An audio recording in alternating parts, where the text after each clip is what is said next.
One day, the whole world changed forever. Strange underground dungeons started appearing across the globe, and inside were monsters that rivaled the power of modern armies. But also inside these dungeons, humans discovered magic stones that were far more efficient than fossil fuels. As people adjusted to this new reality, strange things began to happen. The world itself started to work like a game. Average Joes suddenly had levels, stats, and skills, and the more they fought inside these dungeons, the stronger they became. Among these people is a young man named Rin who is grinding his way in the dungeon, trying to level up. But despite all his hustle, Rin couldn't help but feel small compared to the top-class adventurers who had been training since the dungeons first appeared. Every dungeon had the same basic structure: an entrance on the surface, a recall point below, and a boss waiting on the lowest floor. Successfully clearing the boss always gave level-ups and rewards. But the real problem was the span, where after clearing a dungeon, you had to wait a full week before you could challenge it again. For Rin, who wanted to grind levels as fast as possible, the span felt like a wall blocking his growth. Years back, when he was little, some monsters had escaped the dungeon and attacked both him and his sister. Luckily, they were saved by a mysterious adventurer who chopped down the beast like cabbage, leaving young Rin in awe. From that day, Rin couldn't forget the heroic performance of that adventurer, and this alone fueled his dream of also becoming an adventurer. But everyone who chose this path had to first prove themselves. To do so, they had to take up their first challenge in a dungeon, where each person stood only a 10% chance of seeing a status board that would reveal their skill. On the D-Day, Rin excitedly entered the dungeon. He was lucky enough to see a status board and even luckier to gain two skills: body strengthening and dungeon teleportation. Body strengthening any dummy can understand, but dungeon teleportation was a skill no one had ever heard of. As the name implies, it's a cheat skill that allows the user to move anywhere inside the dungeon. All the adventurers surrounding Rin that day were amazed by his cheat skill, and Rin even received an invitation to join a party of special talents led by a guy named Kazami. Rin was proud of what he had accomplished. At that time, his dungeon teleportation skill was only at level 1, so he could teleport 5 meters every 10 seconds inside the dungeon. What was once thought of as an impressive cheat skill was later dismissed as the most useless ability in the world. His teammates began to see Rin as a burden for lacking an offensive skill. Even though Kazami tried to cheer him up, Rin still felt like a godforsaken deadweight.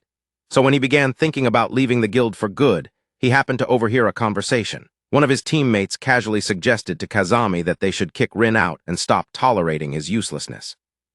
But Kazami replied that it would be easier if Rin quit on his own, because asking him to leave outright might damage their image. That was when it finally clicked. Rin realized the rumors about him being useless probably came from his own party members. So the next day, Rin decided to save them the trouble and told them he was leaving. Kazami put on a kind face, pretending to care, but Rin could tell it was all for show. Other guilds extended invitations, knowing his rare skill might prove useful someday, but Rin turned them all down and chose to go solo. So now deep inside the Unagi dungeon, Rin reminds himself that his teleportation skill isn't useless. If he can push it to level 10, maybe then he can finally prove its worth to the world, and more importantly, to himself. With that resolve, our guy presses forward, standing face-to-face with the dungeon's monstrous twin-tail beast. Rin eventually takes down the beast, and his level shoots up by 5. At that moment, his system modifies the conditions for his teleportation skill and upgrades it to level 10. At this level, Rin can not only teleport inside the dungeon he's currently in, but also teleport to any dungeon he has already visited. Even though this isn't what Rin hopes for, as he was expecting to teleport anywhere inside the dungeon instantly, with no casting time, and even bring along a party of 9, he doesn't relent and keeps clearing smaller dungeons to level up. But one day, he gets restricted at a dungeon gate glowing with strange magical energy. The reason is clear. The span prevents any adventurer from re-entering a dungeon for a full week after clearing it. Rin sighs, knowing that without this rule, he could grind for as many levels as he wanted. Then he remembers that his unique skill allows him to teleport to dungeons he has already visited. Closing his eyes, he activates the skill, and in the next moment his body is pulled forward in a flash of light. When he opens his eyes, he is standing on the other side. Rin is shocked as the impossible has just happened. His so-called useless skill has bypassed the span, letting him re-enter the dungeon freely. Now he can farm dungeons as often as he wants and level up without limit. Excited, Rin steps deeper into the dungeon, and an hour later he clears it by defeating the final boss. When the notification appears that he has leveled up by 1, Rin shouts for joy, overwhelmed by the breakthrough. Rather than wasting effort on dangerous A-rank dungeons, Rin can now endlessly farm the safer E and D-rank ones on repeat. With that, his conquest begins, and he starts harvesting the baby dungeons like they are his personal playground. With each dungeon cleared, he continues leveling up, running through as many rounds as he likes. On one of his runs, he goes to the dungeon on a weekend and notices the entrance is more crowded than usual. The weekend draws in extra adventurers, students, workers, and countless others eager to claim their share of levels. So Rin keeps his head down, quietly reminding himself that his teleportation skill must remain hidden. If discovered, it would only bring envy and trouble. As he eventually makes his way deep inside the dungeon, a sudden shout nearly tears his eardrum. Suddenly, a party of adventurers rushes past him, fear written all over their faces. As the cry for help grows louder, Rin hurriedly activates his high-speed movement and sprints in the direction of the scream. Rounding a corner, he's shocked to see a girl surrounded by monsters, clutching a magic staff in her trembling hands. The staff in her hands gives her away, and Rin quickly realizes she must be a mage, and in this world, mages rarely survive alone in dungeons. As the terrifying wolves close in on her, she screams for help, but Rin's blade is already slicing through the first wave of beasts before they can reach her. He assures her that she is safe now, leaving her stunned before going after the rest of the wolf pack. He cuts them down one after the other with swift strikes, leaving the girl watching in shock at his speed and precision. After totally annihilating the beasts, Rin turns to the girl and asks if she is hurt. The girl stammers, insisting she's fine, though her flushed face betrays her nerves, so she quickly thanks him for saving her. As Rin tries to help her up from the floor, the clumsy girl trips, but he instinctively catches her. Their eyes meet at close range, and her cheeks burn even brighter. Startled, she pulls back and rushes away like a weirdo, leaving Rin puzzled, wondering if she hated the contact that much. So he approaches her and apologizes, saying she must have hated the close contact. But she quickly denies it, waving her arms and admitting she's grateful instead. Smiling nervously, she introduces herself as Cass Yui, a student who only explores the dungeon during weekends. When Rin asks why she's alone, Yui hesitates before confessing that she had joined a party at the last minute, but the group abandoned her the moment danger appeared, leaving her at the mercy of the wolves. On hearing this, Rin frowns, knowing it's a criminal offense to abandon teammates in a dungeon. Still, he decides not to dwell on it. Instead, he tells her to follow him so they can move safely. Together, they advance deeper into the dungeon until they arrive at a massive door leading to the boss chamber. Yui freezes the moment she lays eyes on the door and, in a panic, asks if they are going to challenge the boss. Rin says yes, then explains that taking this path will bring them back to the recall point much faster. But the frightened girl hesitates, asking if just the two of them are going to fight the boss, to which Rin calmly reminds her that the previous party has already cleared their run. With quiet confidence, Rin steps inside, assuring Yui not to worry while she stares at him in surprise. Realizing he hasn't introduced himself yet, Rin quickly gives his name. The moment Harpy, the final boss, appears, Rin wastes no time cutting her down in a single decisive slash, leaving Yui stunned and clapping in amazement. The dungeon reward triggers and Rin's level climbs even higher. Yui thanks him, explaining that she too has reached level 85 because of his help. With the boss defeated, they return to the recall point. Yui sighs in relief, happy to be alive, but her expression shifts when she notices a group of people standing at the exit. It's her team members openly discussing how they abandoned her. They try to justify their cruel deed, but the guilt is too heavy to clear. Yui nervously clings to Rin for support, and Rin tells her to stay behind him. The instant Yui's party members see them coming, they freeze in shock, realizing the girl they left to die is still alive. When one of the adventurers nervously asks how Yui managed to survive, the leader snaps at him, calling him an idiot and ordering him not to press the issue. Then, trying to mask the situation, the leader acts concerned, pretending to care about Yui's safety. But his fake sympathy only makes Rin step forward and warn them to stay back. When Rin accuses them of abandoning Yui as bait to save themselves from the Grey Wolves, his words hit hard and the leader's mask cracks into anger. The others look unsettled, but fear of losing their privileges keeps them silent. Desperate to cover his tracks, the leader decides to unalive Rin and Yui to shut them up. His rage pushes him to rally the others, demanding they erase the problem before more adventurers arrive. However, Rin, calm as ever, calls out their selfishness and mocks the value they place on privilege. The leader then draws his blade, threatening Rin, but Rin says it's pointless to keep talking and readies himself to end it. The arrogant adventurers are stunned, realizing Rin wants to take all four of them alone. They mock him, laughing and calling him an idiot. But Rin calmly tells them their heads must be filled with blood, since they clearly don't use it to think, and then points out that someone must have defeated the wolves if Yui is standing here unharmed. Emitting a bright aura, Rin reveals to them that he is responsible, but the adventurers are too clueless to see that and are already charging. The female mage hurls a fireball at Rin. But Rin, as cold as ice, says it's too slow before simply raising his hand and swats it aside like nothing. The mage freezes in shock, but there's no time for that as Rin is already charging forward, announcing that it's his turn now. But the enemy's tank braces himself and calls Rin an idiot like that's the only insult he knows. Then with a smug grin, he activates his counter skill, boasting that Rin can never attack a tank head-on. Too bad, Rin already knows exactly how to break it and he's prepared to turn the guy's own defense against him. With a fierce roar, Rin smashes his fist into the tank's shield, shattering it on impact and leaving the guy stunned. Before finishing him, Rin calmly explains that the gap in their power is too wide and the tank doesn't even have enough energy to counter his blow. With his guard completely broken, Rin drives his fist into the man's gut, unplugging his life source instantly.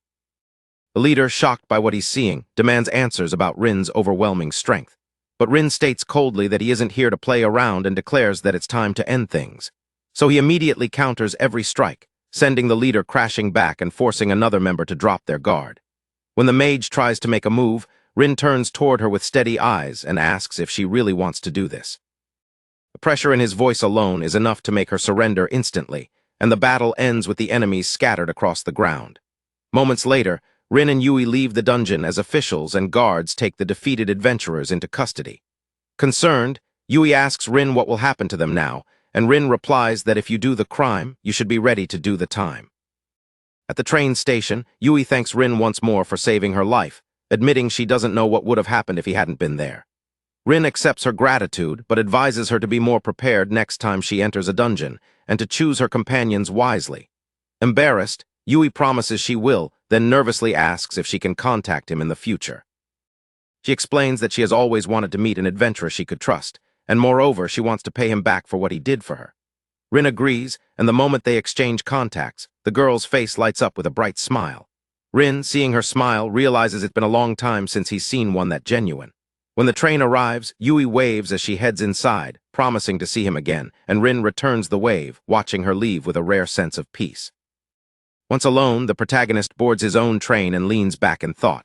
Staying at level 399 feels incomplete, so he decides to claim his next reward. His stats rise, pushing him into level 400, and his dungeon teleportation skill upgrades once more. The power of the skill grows, extending his teleportation range far beyond before. Rin studies the new details carefully, realizing just how much stronger he's become. He spends the night thinking of a new way to use his teleportation skill, and by the next day he returns to the dungeon, ready to put his plan into action. Inside, Rin activates his ability, aiming to teleport between floors directly. Normally, moving from one floor to another takes several minutes, but with this shortcut, he can speed up his runs drastically. In the past, his low MP and short range made it too risky, but now his power was enough to attempt it. So he set his teleportation to 10 meters, and in a flash, he successfully appeared on the next level. Excited, he pushes it further, setting the distance to 50 meters, and the skill worked again, skipping 5 floors in a single move. Within minutes, our boy clears the dungeon and reaches the bottom floor. What usually takes an hour now takes him only 10 minutes. With this, he is excited he can level up way faster and decides to go for another run. But the cost is steep, as one run drains nearly half of his MP, leaving him on the verge of collapse. With recovery potions too expensive, Rin knows he has to find another method. So he adjusts his skill, reducing the teleportation range to 2 meters. The MP cost drops significantly, making it possible for him to perform multiple runs without running dry. After that, it's smooth sailing, and Rin keeps clapping the dungeon boss like she's his side chick. After leveling up 5 times, Rin barely has any MP left, so he decides to call it a day. But before leaving, he checks his window and sees that he has been rewarded with 2 new skills, Magic Up and Magic Recovery. With that, Rin exits the dungeon, already planning more efficient runs for the next day. The following day, Rin wraps up his 17th run inside the dungeon. So the system rewards him again, raising his level by 5.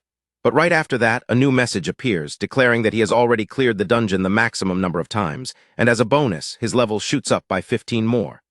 Rin is shocked by the announcement, but the system quickly follows up, declaring that he has obtained a new title, Dungeon Destroyer. The moment the message ends, Rin is teleported back to the recall point, and he realizes this must mean every person can only conquer a dungeon a set number of times. So he makes a note to keep that secret to himself. Checking his status, Rin sees his level now stands at 570, stacked with new skills and upgrades. The title also hints that he will need to clear 10 different dungeons to unlock its full bonus. Feeling satisfied, Rin acknowledges how much this dungeon has helped him grow, and then walks home with a new goal in mind. The next morning, Hana, his sister, greets him after he oversleeps. She complains that she tried waking him up several times and just assumed he must have passed on to glory. Rin apologizes for oversleeping, and then he's surprised when he notices Hana has already made breakfast. But Hana quickly points out it's last night's dinner, grumbling about how he missed it. Rin apologizes again and sits down to eat with her. While they eat, Hana insists that he needs a break and excitedly suggests he follow her shopping. Rin hesitates, but with no choice, he ends up going with her hours later to the mall. After buying a couple of things, they sit down to enjoy crepes. Hana slips into her usual playful attitude with Rin until someone suddenly interrupts them. Shockingly, it's Yui, who is surprised to see Rin and Hana together. Rin is even more surprised to learn that Yui is Hana upperclassman. But then Yui immediately mistakes Rin and Hana's closeness for romance, leaving both siblings stunned. Rin has to remind the dense girl that in the dungeon she once mentioned knowing someone with his surname, and that person is Hana.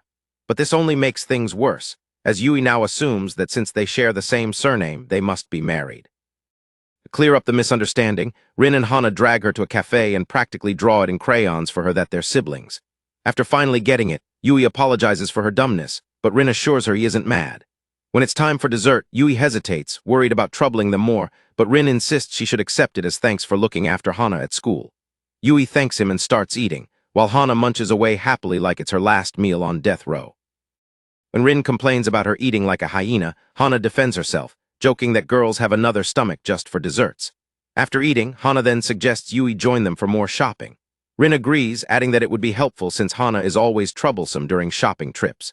So the group heads out together, with Hana and Yui getting caught up trying on clothes and accessories, while Rin watches them and feels completely forgotten. So he slips away to buy a drink.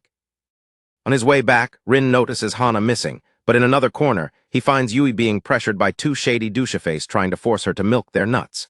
Rin immediately steps in and tells them that Yui is with him. The Cheeks chasers grumble but back off, after which Rin apologizes to Yui for taking so much time and putting her in such a situation. Yui also apologizes for being so weak and making him save her so many times. Carried away, Rin pats her head gently, but when Yui blushes, Rin panics, worried she might hate it. But instead, she admits she liked it and wouldn't mind if he did it more often. Just then, Hana strolls over, casually enjoying ice cream. The moment she sees them, she starts teasing about how close they are.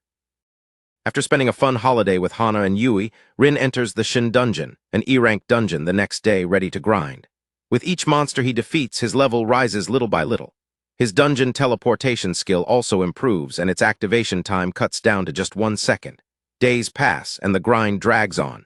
Even after 100 runs, Rin still hasn't reached the boss room. Still, he refuses to stop, reminding himself that he has always worked hard, even when others saw him as incompetent. On the 4th day, Rin pushes forward with everything he has. Finally, after his 200th run, the dungeon gives in. A system message pops up, announcing that he has cleared the dungeon for the required number of times. As a result, his level shoots up by 15 all at once, and the dungeon can no longer be challenged. Rin gets excited and leaps for joy at clearing his second dungeon in just 4 days. Later that night back at home, Rin sits at his laptop thinking about his next dungeon to farm. What he wants now is a C-rank dungeon within reach, one without mobs, so there will be no hassle when soloing. His eyes land on one name on the list of dungeons, the Kenzaki Dungeon. The dungeon recommended solo level is 600, and even though it's a daunting challenge, it's one that tempts Rin. With his boosted stats and growing list of skills, he feels it's within reach. When morning comes, Rin stands before the towering entrance of the Kenzaki Dungeon, his first C-rank challenge. Crowds of adventurers fill the area, most in groups and well-equipped for the danger inside. Meanwhile, Rin stands alone, amazed at seeing so many C-rank adventurers.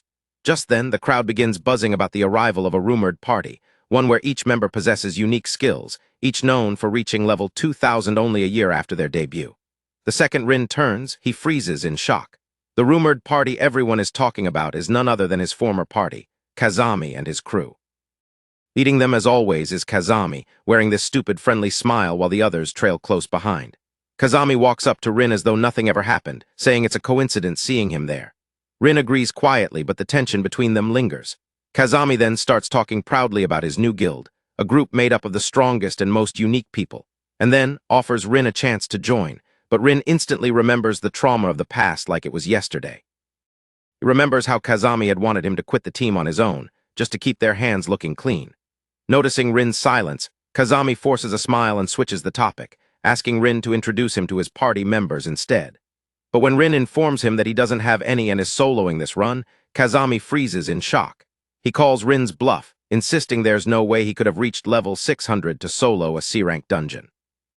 When he asks if Rin is really sure, Rin confirms it without mincing words, giving Kazami the shock of his life. Kazami then tries to pretend, saying he has been worried sick since Rin left the party. But Rin isn't buying his bullcrap and instead asks why his team of adventurers over level 2000 would bother coming to a C-rank dungeon. In response, Kazami introduces a pretty girl named Rei, explaining that she is a newbie who only became an adventurer months ago. Says he invited her to join his party because of her unique skill and brought her here to level up. Curious, Rin asks Kazami if the girl is that good, and Kazami replies that she reached over level 500 in just 3 months. That said, Kazami wishes Rin good luck and then leaves. Rin sighs in relief from the tension, but he's immediately startled when Rei suddenly steps close to his face like she's about to kiss him. Before Rin can react, she asks if he is the Rin she's heard about. When Rin confirms he is, Rei tells him with a cold expression that everyone calls him the incompetent fool who used to be in Kazami's party. Rin isn't surprised. He already knew the lousy girl spreading those rumors, the very same one who is bullied at school for being dumb. But what surprises him is Rei's next words. She admits he doesn't look incompetent at all. If anything, she sees him as pretty confident, shocking Rin. When Rin asks if she is being harassed in the party as well, Rei says no, but she does have one complaint: the party name. She asks what Rin thinks of it. Rin recalls that about a year ago, Kazami named the group. Because everyone had unique abilities, he chose the dumbest name possible, King of Unique. Rin flatly tells her the party name sucks and Rei instantly agrees. Excited, she admits Rin is the first person she has ever shared that thought with, then gives him a friendly handshake before leaving. Now alone, Rin finally steps into the C-rank dungeon. The air feels sharper, the walls colder, and the tension pressing down on him is undeniable. Suddenly, a group of orc warriors emerges from the shadows, blocking the narrow corridor, but Rin immediately tightens his grip on his dagger, ready for anything. After analyzing his enemies, Rin realizes they are level 400 orcs, so he lifts his blade, preparing to strike. Looking at his opponent's stats once more, Rin notices that even though they are supposed to be orcs, they have pig-like features, wield clubs as weapons, and are slow. With all this information at his disposal, Rin grins and steadies himself for the real fight to begin. The orcs go for the first attack with heavy roars, but the protagonist slips low, dodging a brutal swing that could have crushed his skull. He tries to counterattack with his sword, but it seems like bringing a sword to a club fight won't cut it.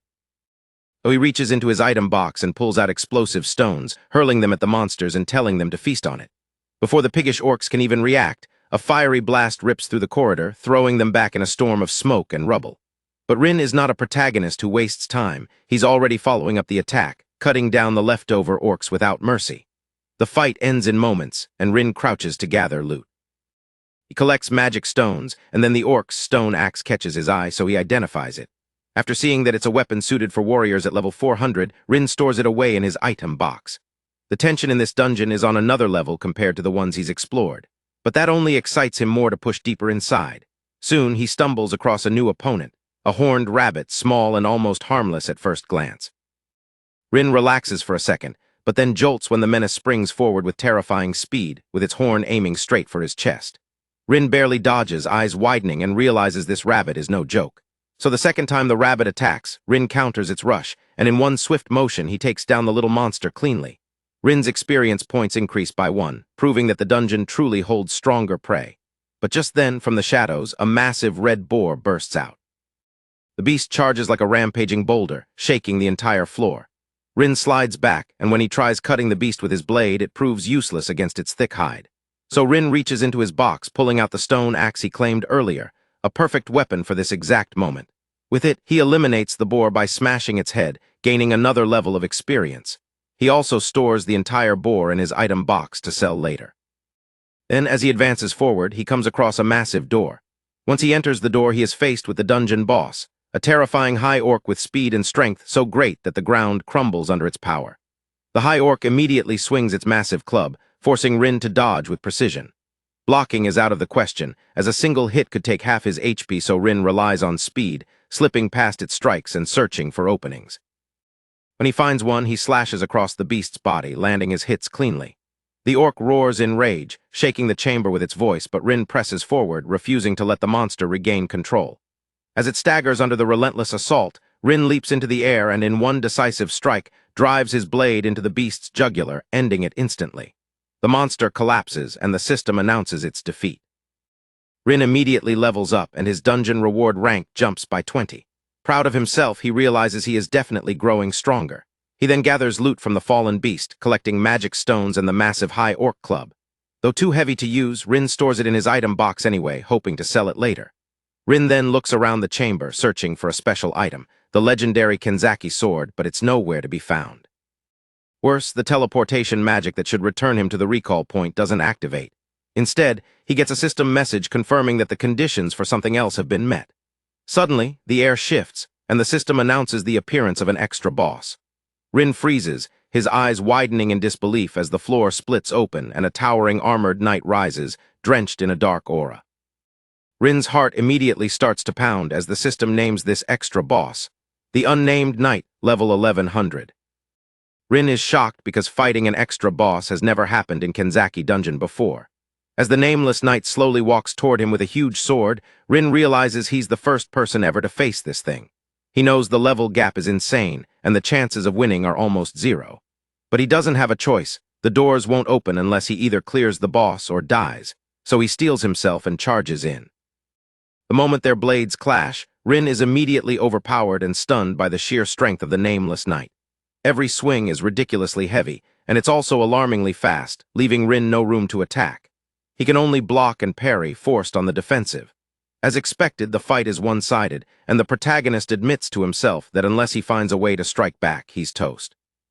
And Rin finally tries attacking with his short blade. The knight smacks it aside with ease, leaving him rattled by how easily his weapon was brushed away.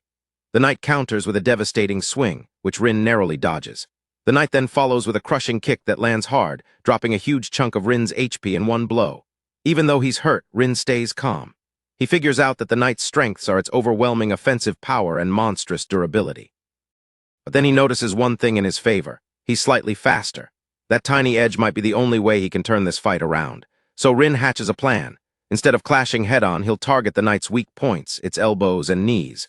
This time he darts in with near-blinding speed, determined not to let the knight control the fight. At first it looks like it's working, so he pushes through until finally he sees the perfect opportunity he's been aiming for. Taking full advantage, Rin slices off the knight's arm, and a thrill runs down his spine, making him think he can do the same to the other arm too. But then, things flip on him, as the knight suddenly grabs Rin with its remaining arm and smirks. Rin realizes too late that it was all a setup, and the knight had used its right arm as bait on purpose. The protagonist admits in that moment that this isn't just some dumb monster, it's smart, far too smart. Before Rin can react, the knight slams a heavy kick into his guts, sending him crashing into the dungeon doors. The brutal hit drops his HP to nearly nothing. Beaten and slumped against the door, Rin wonders if this is where it ends, if he's really about to die here. But instead of giving up, he pulls himself together. He admits the strength gap is insane, but he remembers he has one last option, his dungeon teleportation skill. If he times it right in front of the door, he might escape to the other side. Escaping is the smartest choice he can think of in a moment like this. To buy himself a little time, he pulls out one of his explosive stones and hurls it at the knight, hoping it'll give him just enough of a chance. The explosion erupts, filling the chamber with thick smoke, and the nameless knight staggers back, unable to see a single thing, swiping at the haze to clear his sight. For a moment, Rin recalls all the times people told him he wasn't cut out to be an adventurer, that he should just settle for a normal job. But instead of folding, he relies on the one skill everyone mocked him for, dungeon teleportation. Only this time, instead of teleporting outside the door, Rin steels himself. It doesn't matter how hopeless it looks or how foolish it seems, he's not quitting like the old him would have. When the knight charges, Rin reacts fast, teleporting behind him, saying he is too slow. Few minutes before throwing the explosive magic at the knight and using dungeon teleportation, Rin had taken two important steps. First, he downed a health potion, pushing his HP back up from the danger zone. Then he upgraded his toughness skill. With his body strengthened, Rin knew this was his last shot. Now Rin immediately launches a counterattack, stabbing hard into the knight's armor. His blade cracks through, but he presses on, forcing it deep inside. Still, the protagonist isn't done. He pulls out the orc axe from his item box and unleashes a flurry of powerful smashes that leave the knight dazed. With the knight unable to move, Rin slices off its sword hand in one decisive swing and declares it's time to end things. He calls the knight's own sword into his hands and then prepares for the finishing move. In one brilliant strike, he finally cuts the knight cleanly into two equal halves. Divided body drops to the ground, and Rin stumbles to his knees, breathing heavily as he clutches the knight's sword. Just then, the system confirms the extra boss has been defeated. Rin's experience level instantly rises, and he also obtains a new title, Nameless Swordsman. But what really matters to him is the knight's blade. The weapon is far stronger than his old dagger and even boosts his stats when fighting tougher enemies. Since the sword's real name is too long, Rin simply calls it Nameless. He looks at the broken pieces of his old dagger on the ground and quietly thanks it for carrying him this far. Then he checks his new title, and upon seeing that his weapons will grow stronger as he levels up, Rin vows to use them to their fullest. The only downside is that the knight's magic stone was destroyed, leaving nothing else to collect. With that, Rin decides to head out, and his long day in the Kenzaki dungeon finally comes to an end. The morning after his fight with the Nameless Knight, Rin heads into the city near Kenzaki dungeon. He walks into a weapon shop and is greeted by a cheerful clerk who asks for his adventurer's card. Only licensed adventurers could buy gear here, so Rin hands his card over. Despite already owning the Nameless Knight's sword, Rin came to browse. He remembers back in the dungeon how powerful the weapon had been in battle, but he also knew it had drawbacks. Using the Nameless sword boosted his attack power, but it made his movements heavier. And since its special effect only worked against stronger opponents, it was useless against weaker enemies. Thinking about how his fighting style had changed, Rin realized he would need a dagger again to balance his skills. Back in the present, the clerk notices his D-rank status and offers to guide him to the section meant for D-rank adventurers. However, looking at his card, Rin realizes that even though he had cleared C-rank dungeons, he hasn't updated his rank yet, so on paper he is still a D-rank. While the clerk tries to lead him away, Rin turns his attention instead to the C-rank section. The clerk looks confused, but Rin focuses on a dagger inside a glass case and asks to see it up close, curious about its weight and feel. This dagger, called the Kirakuchi dagger, is a weapon rewarded for defeating a dungeon boss solo. It has solid attack power and a simple design, which suits him well. But the clerk grows nervous and quickly points out how expensive it is, reminding Rin that D-rank adventurers aren't supposed to handle such a weapon. Rin assures her it's fine, saying he understands the worth of the blade. Then, without hesitation, he pulls out a bundle of cash from his item box, hands it over with a smile, and tells her he's no brokey. The girl freezes in surprise at how loaded the protagonist is, but when he completes the payment, she accepts it with a bright smile and thanks him for the purchase. With his new dagger in hand, Rin returns to Kenzaki Dungeon to continue his solo leveling strategy. Facing monsters again, he notices the difference right away. His movements are lighter, sharper, and fights end quicker than before. Leveling up and switching weapons has made him far more efficient, and clearing monsters in this dungeon now feels like a stroll in the park. Once he defeats the red boar from earlier, he upgrades his item box to level 2, increasing its capacity by 2, and stores the entire boar inside to sell later. A few minutes later, Rin arrives at the 30th basement floor, ready to face the dungeon's final boss for the second time. Wanting to test the strength of his new title, he switches to the Nameless sword, which boosts its power whenever he levels up. With all the confidence in the world, Rin walks into the boss chamber, and this time our boy charges in without any fear. Before he was on the defensive, but this time Rin is so prepared to beat the high orc till he drops dead. So he unleashes a flurry of slashes, one after another, overwhelming the enemy. With so many blade strikes, the orc is unable to withstand the pressure and is completely defeated. After subjugating the dungeon boss, Rin's level jumps up by 22 in total, 2 from experience and 20 as a dungeon clear bonus. Checking the Nameless sword with appraisal, he realizes its attack power has increased even further thanks to his title. After harvesting the magic stone from the defeated orc, Rin returns to the recall point. Since it's still early in the day, he considers speedrunning the dungeon again, maybe 4 or 5 more times using his dungeon teleportation. To avoid being seen, he searches for a quiet spot where he can teleport unnoticed. But suddenly, someone calls out his name. He turns and is shocked to see Rei standing there with a sword in her hand. The two of them stare at each other, surprised by the encounter. Rin notices that her sword seems to be trembling strangely, but he brushes it off and greets her.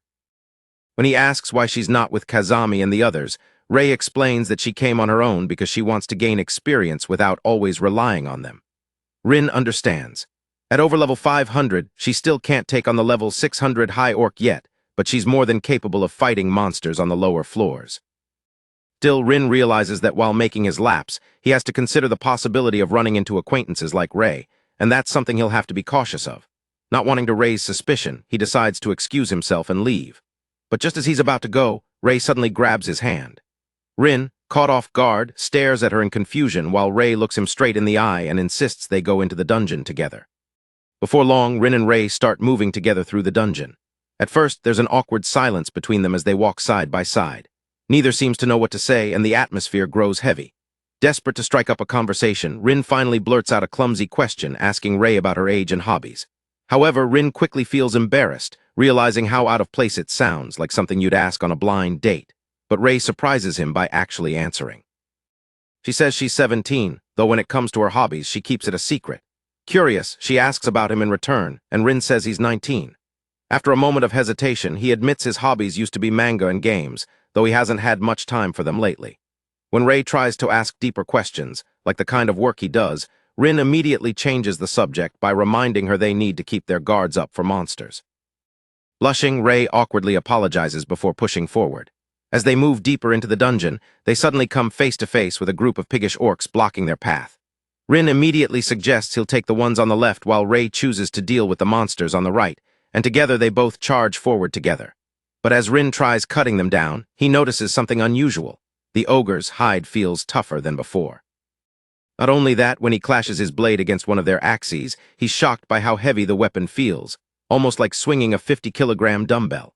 When an orc slams its axe toward him, the strike smashes the ground and cracks the dungeon floor apart. The strength behind each swing is nothing like a normal orc, and Rin is certain something is wrong. So he uses Identify and finds out these orcs are a whopping level 600.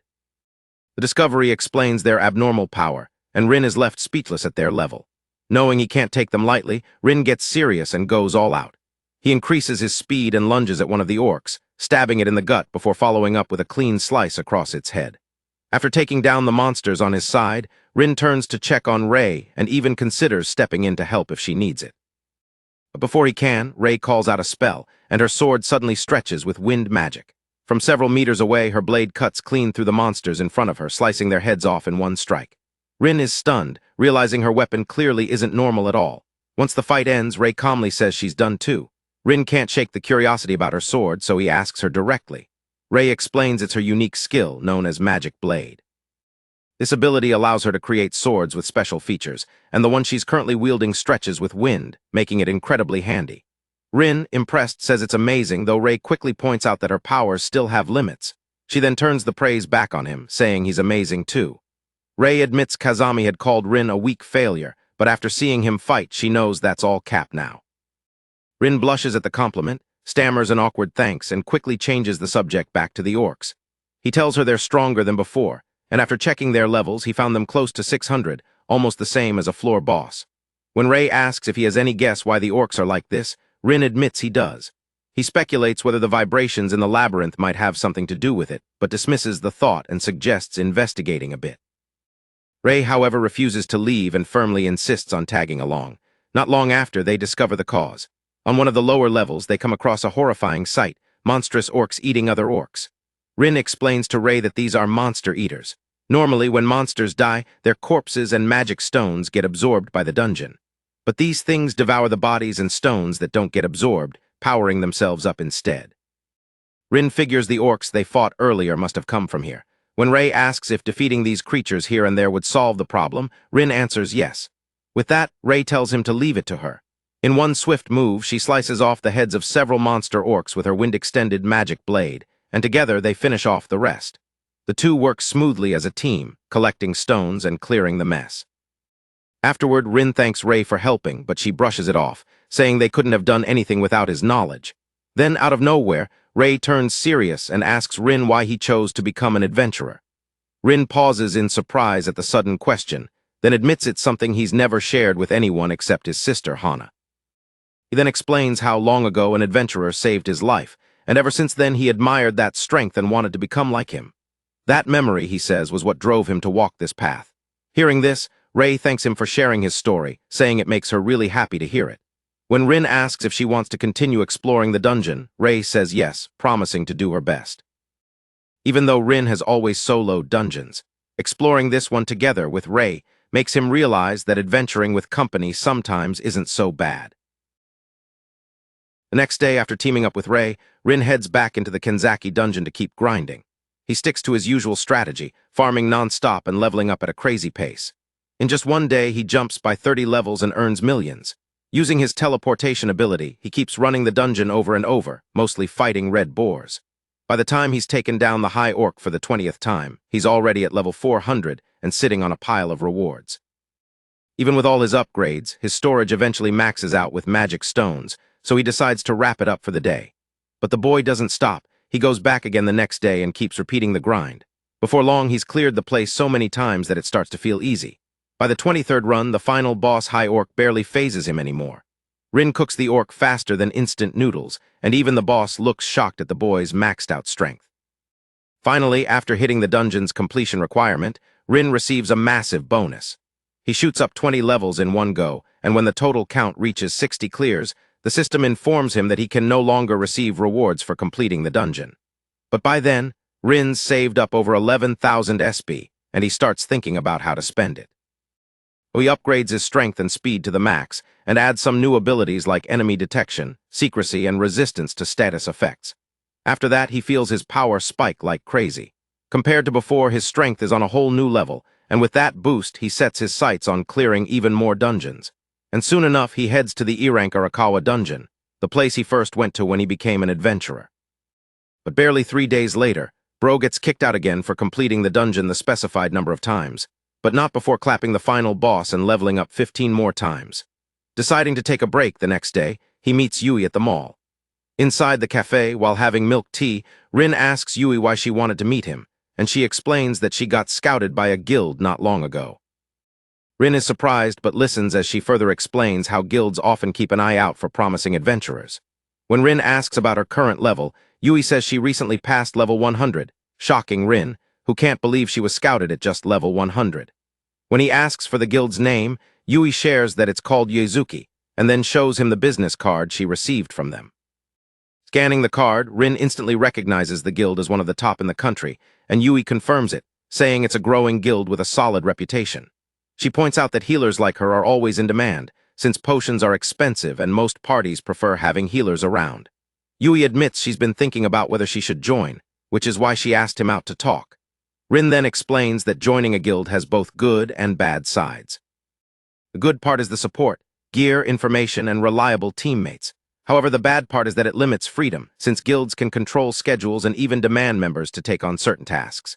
He also warns her that guild members sometimes get dragged into dangerous situations when the association calls for help.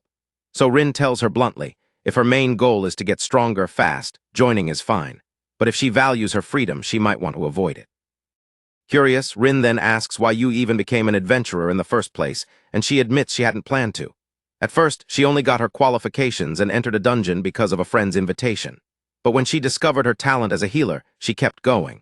Supporting others from the backline felt rewarding, so she continued working as an adventurer.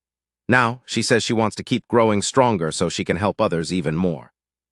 With a determined look, Yui tells Rin she's decided she'll be brave and join the guild. Rin supports her but warns her not to get exploited, reminding her that her life is the most important thing. Yui reassures him she'll be fine since she's still a student and can only work on holidays. She even jokes that she might end up making more money than Rin. Rin laughs, thinking to himself that with how fast he levels and earns, even if she ventured into a Bitcoin scam, she wouldn't catch up. Rin and Yui finally finish their talk and decide to head out, but things take an awkward turn. Yui suddenly asks why Rin hasn't had a girlfriend before. Rin gets flustered and demands how she even knows that. Turns out, Hana had told her, which makes Rin annoyed and vows to scold his nosy sister when he gets home. On their way out of the mall, they bump into none other than Ray, who is listening to They Not Like Us by Kendrick.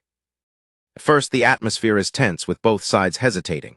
Yui tries to greet her, but Ray doesn't respond right away, making things even more awkward. Eventually, Ray acknowledges Rin, and Yui quickly introduces herself as Cass Yui from their class, but to her shock, Ray doesn't recognize her at all.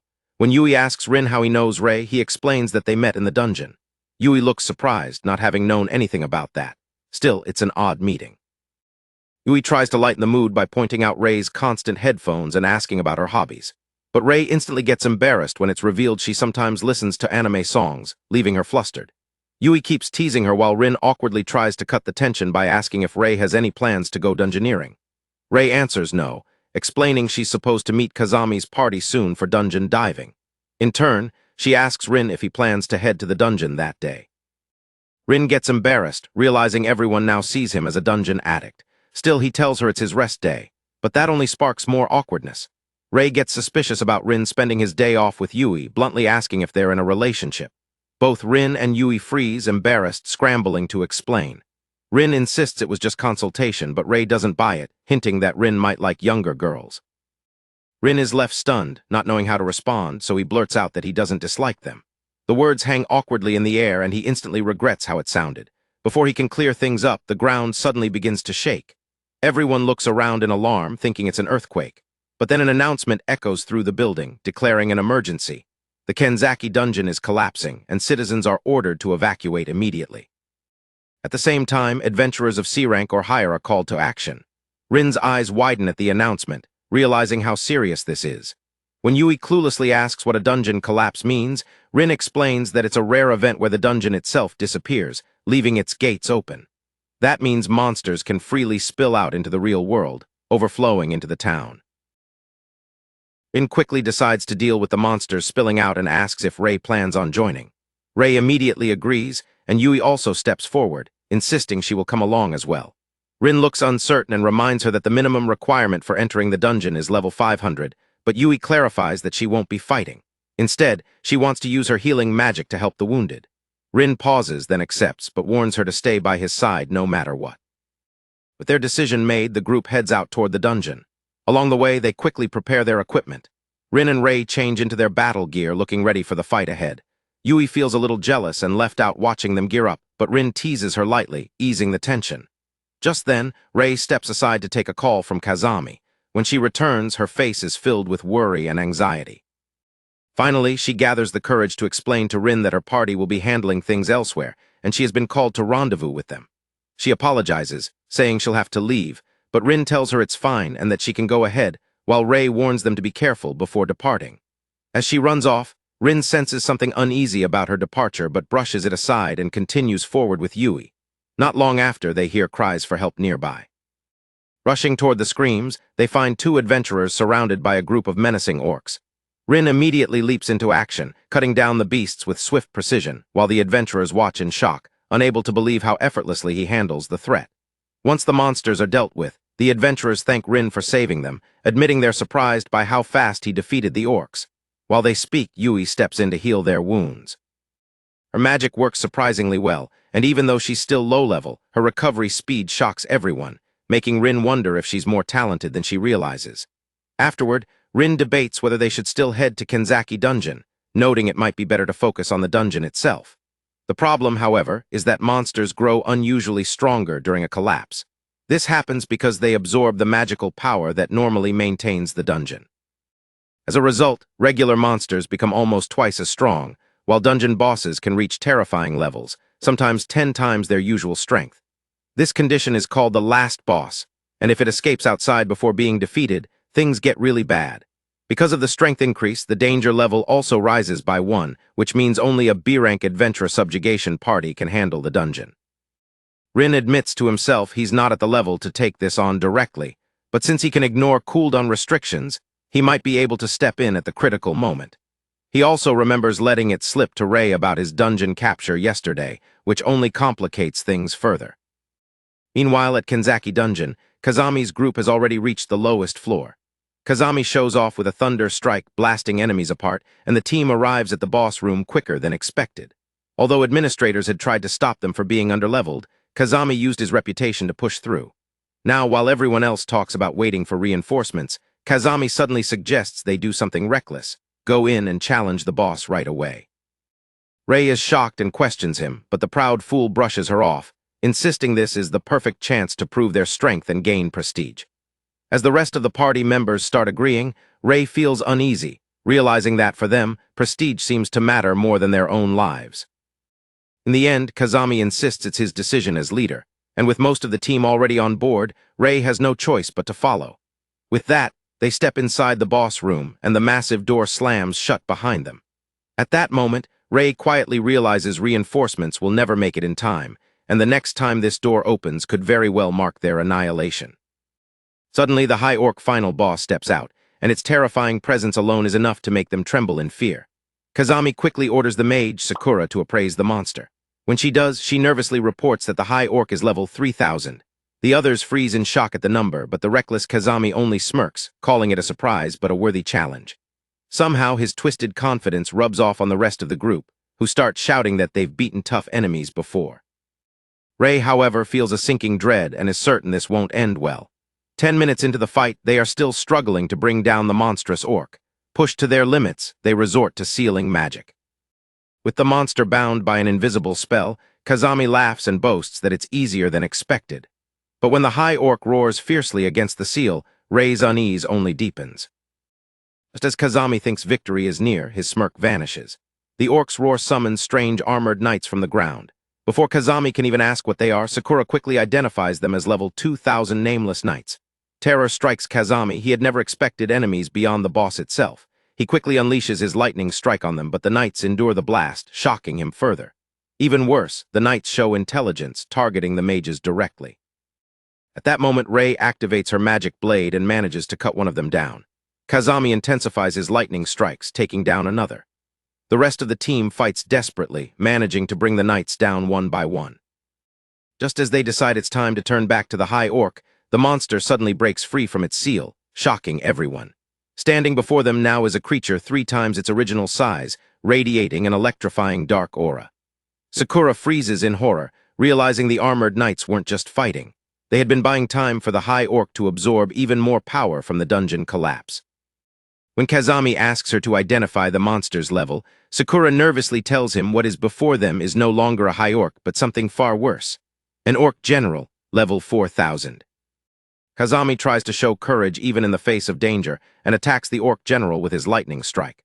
But the monster takes the attack head-on, as if it were nothing more than a sweet massage on his body. Kazami can't believe it, and the rest of his team quickly realizes that their unique skills are completely useless. Everyone begins to understand just how bad the situation truly is. The orc general is far beyond anything they've ever faced. This isn't just a monster, it's a superior one, the first of its kind. Suddenly, the orc rushes forward and swings its weapon with brutal force, aiming straight for Kazami. Ray notices in time and shoves him out of the way, but she gets caught instead, slammed into the wall with crushing impact. She realizes she can't move her body, and worse, her HP has dropped below 10%. As the orc lets out a roar, ready to attack again, the rest of the party is paralyzed by fear, unable to move a muscle to protect themselves. Still, Kazami refuses to accept death. He gathers all his strength in the world and unleashes another lightning strike directly at the monster in a desperate attempt to turn the fight around. His lightning strike collides with the orc's powerful swing, which causes a massive explosion. As the smoke clears, Ray is completely shaken, thinking everyone might already be dead. But she realizes they're still breathing, and it's just a matter of time before they're completely wiped off the face of the earth. However, the orc general is still standing tall, looking unstoppable, when suddenly the last armored knight appears, moving toward Ray with his sword drawn. Seeing the glint of the blade, Ray feels cornered, too weak to resist. Her body refuses to move, and she accepts this might be the end. She stares at the shut dungeon door, praying for some hero to burst through and save her, or for some miracle to happen. But she reminds herself bitterly that heroes only exist in Disney stories.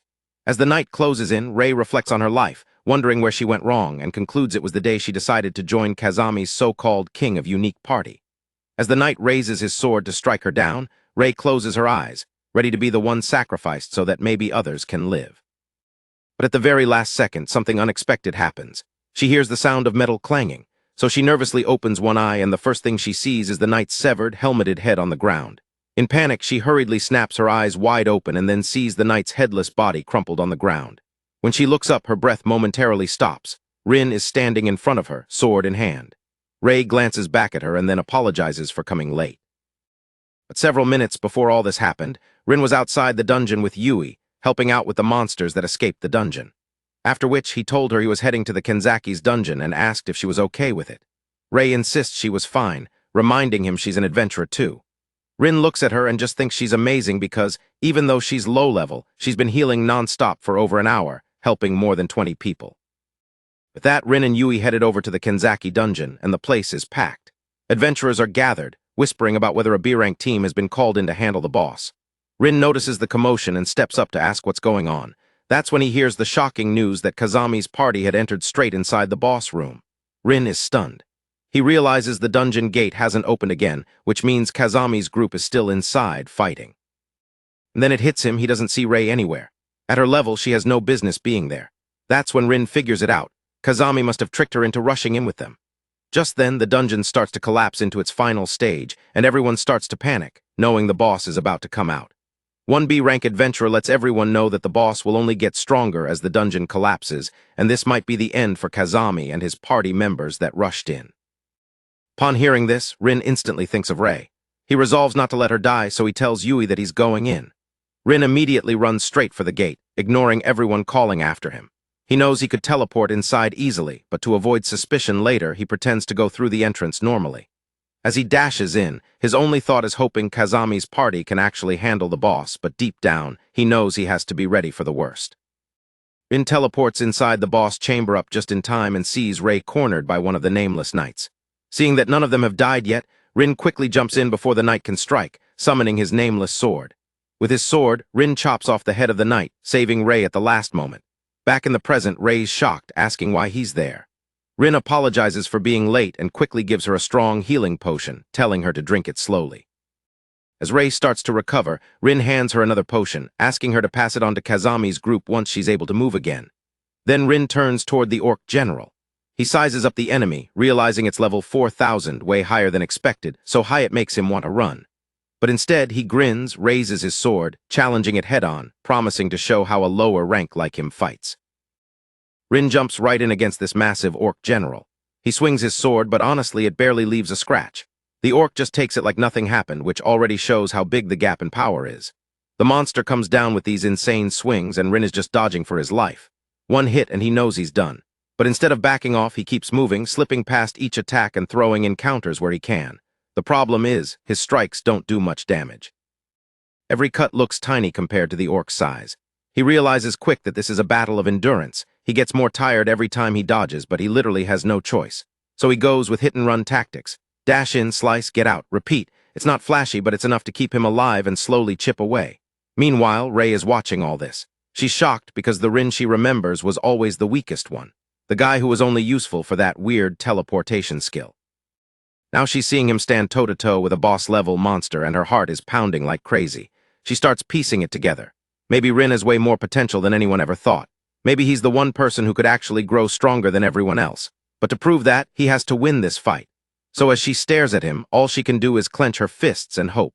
On the other hand, Rin is still facing off with the orc general, and he admits to himself that he's weak. But instead of letting that drag him down, he remembers what countless fights have taught him. Emotions like pride, fear, and carelessness will only get in the way.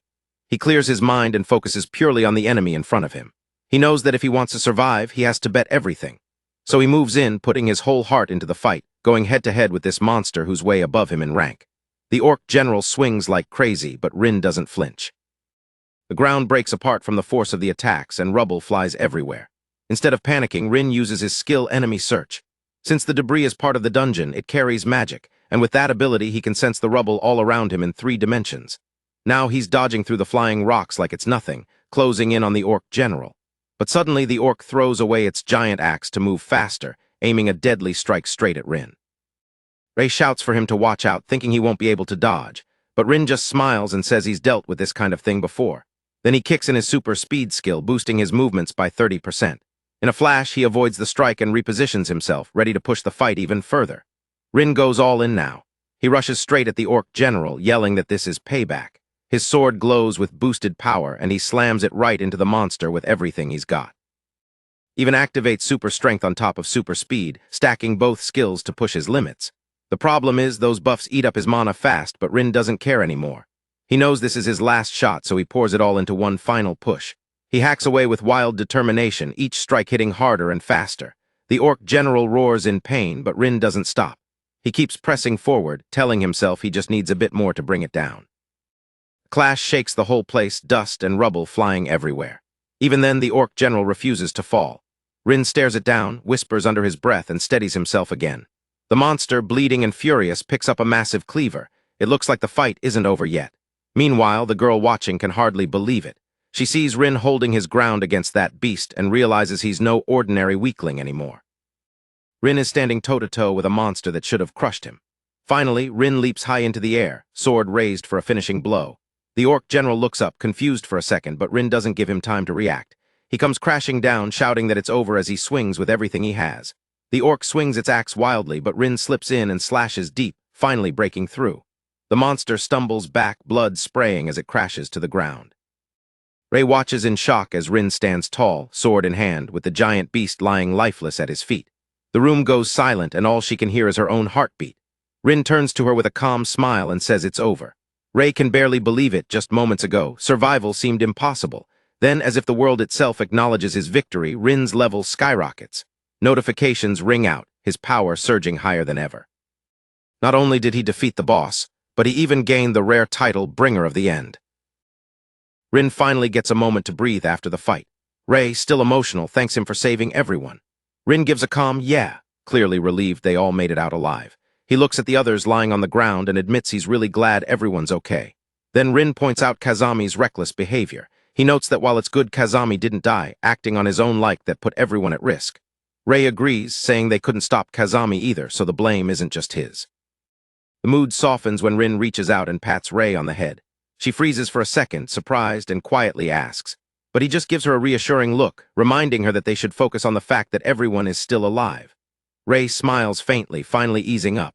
That's when she suddenly remembers something important, how Rin even got into the boss room when the door was supposed to be closed. She presses him hard, asking if it was dungeon teleportation. Rin stumbles, caught off guard, but Ray's sharp eyes tell him she's already figured it out.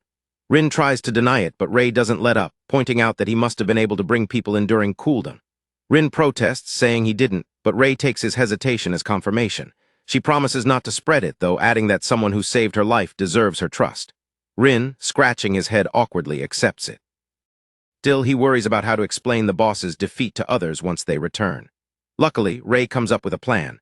They'll say Kazami used his last bit of power to unleash a massive lightning strike, causing an explosion that defeated the orc general before they all collapsed. Rin finds the story believable and agrees. So after deciding how they'll handle things, Ray promises that if anyone causes trouble later, she'll take full responsibility to stop them. Rin agrees with a calm nod, and they both shift focus to the loot left behind. They start wondering about the nameless knight's body, but it turns out it vanished during the fight with the orc general. Ray explains how strange it all was, since the knights appeared in an unusual way to begin with. Rin just sighs and decides at least he can still gather the magic stones. When he pulls one out, it's massive, bigger and purer than anything he's ever seen before, easily worth millions. He quietly thinks about how lucky this is, but then Ray reminds him about another problem, how he's going to explain why he even entered the dungeon in the first place. Rin just scratches his head, joking to himself that he can't exactly blame it on puberty. With that, the group gets teleported out. The dungeon crumbles away behind them as they return to the surface, everyone safe. Instead, he and Ray immediately get scolded by the dungeon manager and the Yotsuki Guild for recklessly charging in without backup. Still, Ray manages to smooth things over by explaining how the subjugation went, though they're warned they might be summoned again for questioning later. Afterwards, the tension eases. Walking together in the city, Rin and Ray chat with the others. They laugh about how reckless Rin was, with Ray teasing that he must have been so desperate he forgot he couldn't even enter the boss room. Rin admits it was embarrassing, but she insists it really was. Then Ray suddenly says something heartfelt, that when Rin came to save her, she was genuinely happy. Rin freezes, flustered by the honesty, while Yui glares from the side, clearly jealous. The atmosphere turns fiery as both girls start locking horns, determined not to lose to each other. Rin, caught in the middle, can only sweat nervously as they cling to him. By the time they're walking again, he realizes they've even started calling each other by first names. How will Rin cover up his tracks? Comment level UP if you're hyped to see what happens next in part 2. If you enjoyed this video, drop a thumbs up and don't forget to subscribe for more awesome content. Thanks for watching, as always.